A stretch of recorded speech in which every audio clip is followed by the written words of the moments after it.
Welcome back to the Top Coder Open 2019 in Houston, Texas. I am one of your hosts, Will Price, and we are now joining the development finals and checking out some coverage here. I'm joined right now by Brian Walls from NASA. Brian, thank you for joining us. My pleasure. Brian, can you tell us a little bit about what it is that you do at NASA and why you're here today? So I work with the NASA Imagery Experts Program, and I'm from Huntsville, Alabama. Marshall Space Flight Center is there, and of course the Johnson Space Center is here in Houston where the event is.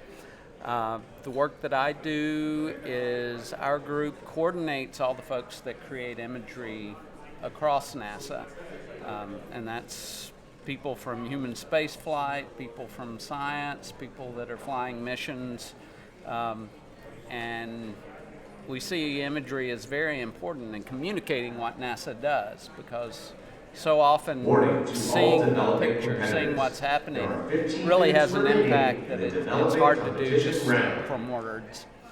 Yeah. And so part of what we do is we work with the experts, the people who produce the content, making sure that we all work together and that we follow standards that makes it easy for us to share things between each other. We also support the images.nasa.gov website, which is what the competition, the development final, is working on a piece of software to help us with it, to make our site more searchable. So for our viewers, we probably should have opened with that. So the development finals at the Top Coder Open this year is sponsored by NASA, and the problem that they're trying to solve is work that is going to be used at NASA. So Brian, can you just tell us a little bit more about the problem that they're trying to solve? Sure. So the images.nasa.gov website, and we call it a veil internally, is a collection of the best imagery across NASA, and when we had that designed, it is a cloud-native design, so it's built on AWS, using AWS services for the most part, some open source content, and it's basically a site that you can go to and search across the best of NASA images, both still images and videos and some audio content. You can find things related to whatever you search for, and then you can download it. That works well, and as long as you're searching inside that collection, the search works well. But because of the way that it works, if you go to the site, you see the most recent content, you see the most popular content. We have pages of each of those, but there's thousands of images that you can't really browse to within the site because it's search-based. So what the competition is doing is just building a sitemap of all the content, going into our search engine, doing a search to try to cover the whole database and pull it up and make it available in a database for your Googles, for search.gov, to also be able to find things, so that when people are searching in more general engines. So they're basically scraping your image database for data, so that way you have more meaningful search results for the public when going to access the API. Right. So they're mining our metadata to make it searchable. Oh, that's fantastic. Better searchable for other engines. Yeah, so there's a very real possibility that the code that's being developed right now could directly impact me as someone who is interested in gaining imagery from NASA. That's right. Oh, that's fantastic. So what inspired the folks at NASA to look at Top Coder and this this avenue for creating this scraper? Well, so part of it is that because the event was here in Houston, and because the NASA COSI group, which is at JSC, has been participating with Top Coder and has sponsored several different competitions in the past.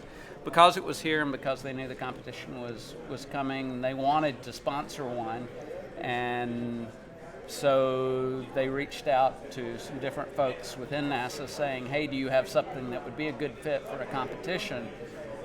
And I'd had this sitting in my pocket that I wanted, and I pitched it forward, and they made it happen for us. So. We at Topcoder certainly appreciate you keeping that in your pocket. I know the competitors too. Anytime you see the NASA logo on a competition, it always kind of drives up the competition numbers because it's just such an exciting organization to do work for. All right. Brian, is there anything else about NASA that you'd like to share with the Topcoder community who's tuning in today? So we love for people to use our stuff. So one of the things that, because our purpose, part of the reason for NASA is not just to learn about space and aerospace and, to do research, to find things, but it's also to communicate it to the public. So part of what we've done, part of what they're doing in this competition is they're using our API. We have a public API for the images site. I think it would be great for developers to take a look at that API and create your own, feel free to create your own interface.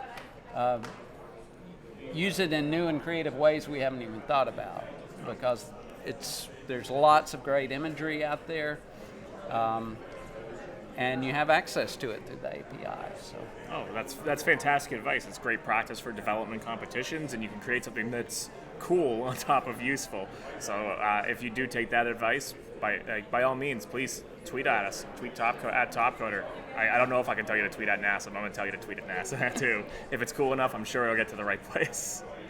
All right. Well, Brian, thank you very much for your sponsorship, and thanks for bringing us your problem. And I really hope that the competitors are able to provide a great solution for you, and it's something that you'll be able to use going forward.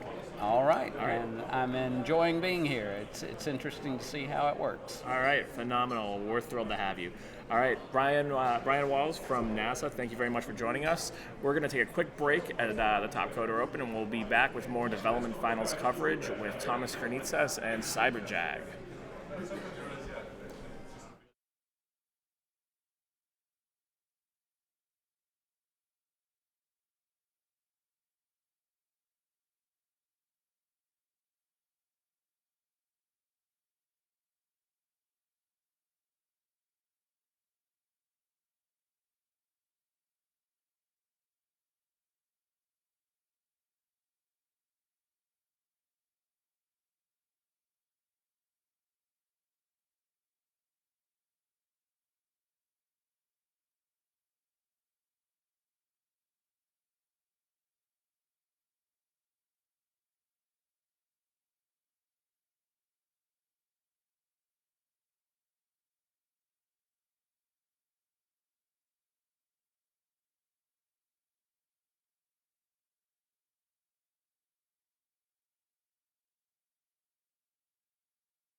welcome back to the TCO19 finals. We are now covering the development track for a little bit.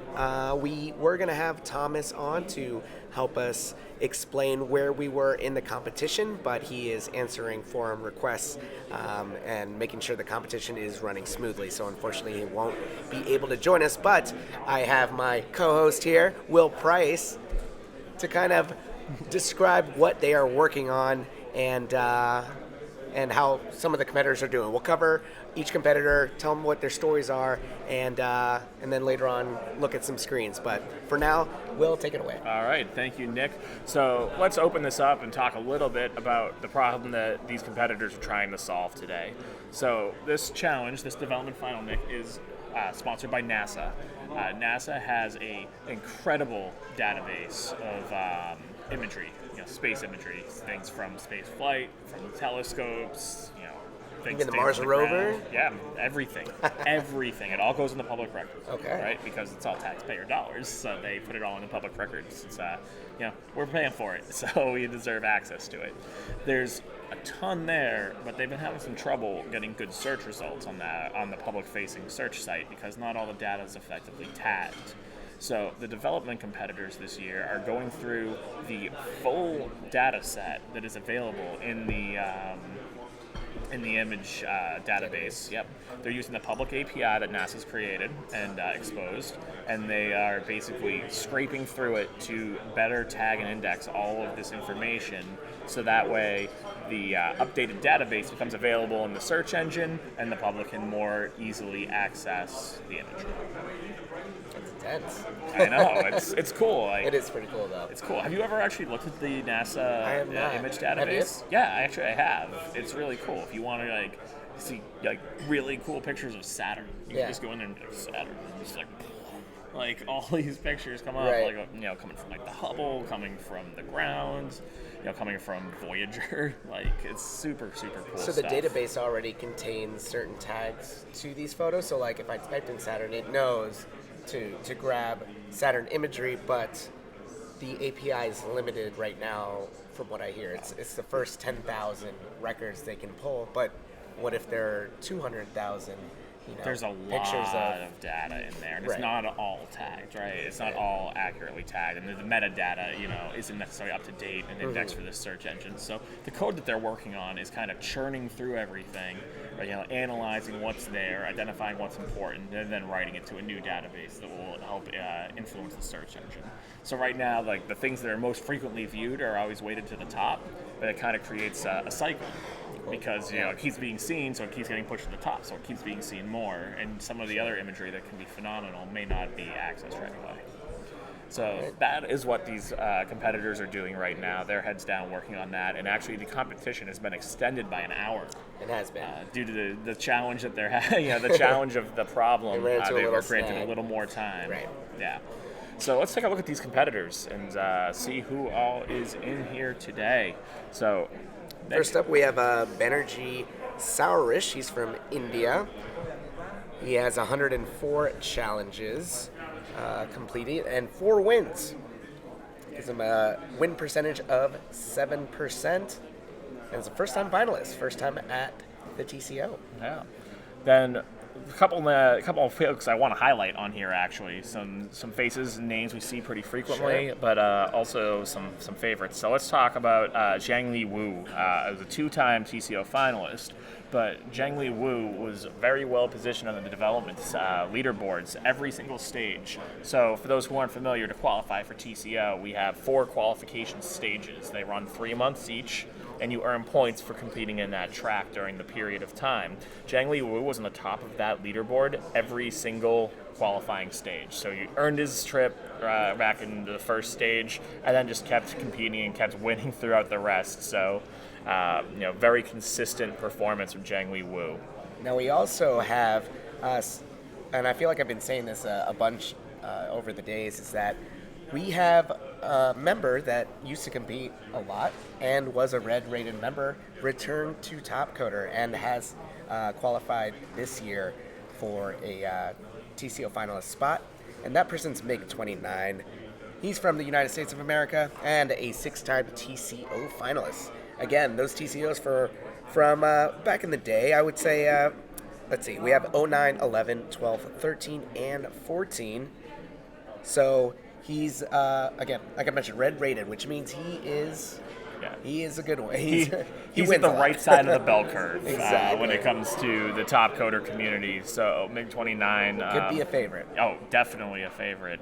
Very consistently high performer. The only times he really wasn't here was when he wasn't competing. Right. So it kind of shows that he can just turn on the switch and then get going. And he again. joined Top Coder in 2006, so talk about experience, huh?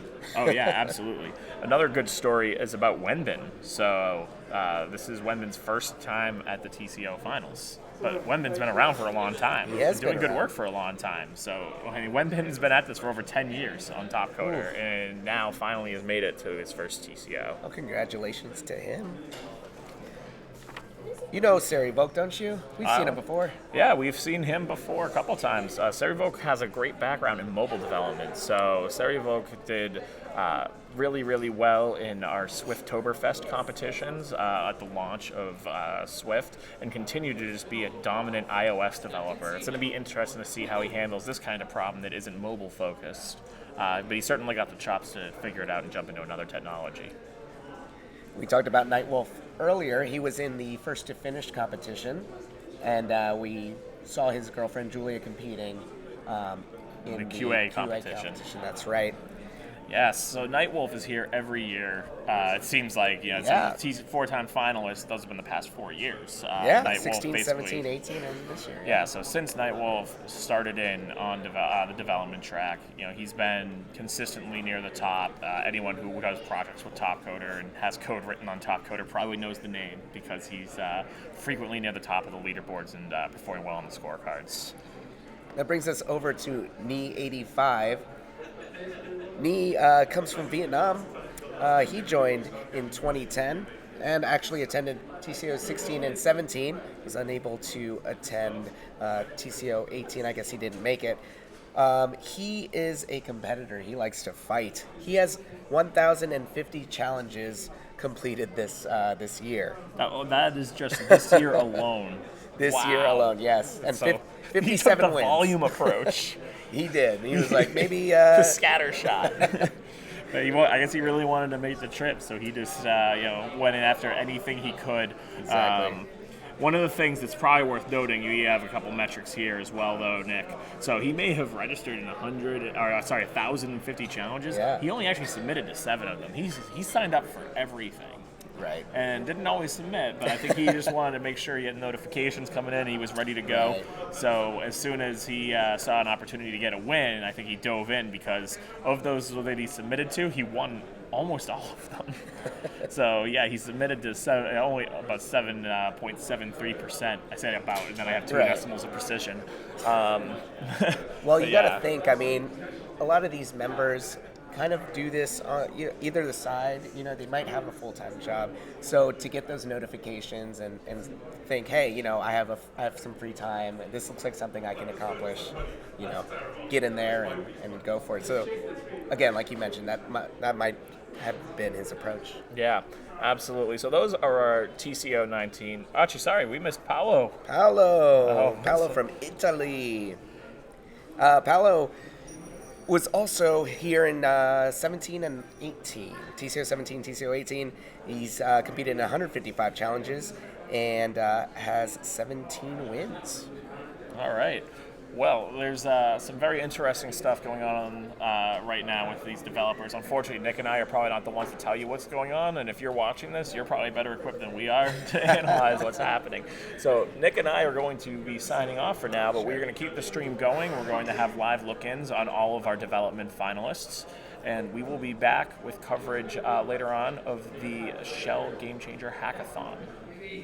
Thank you very much for watching, and enjoy the stream.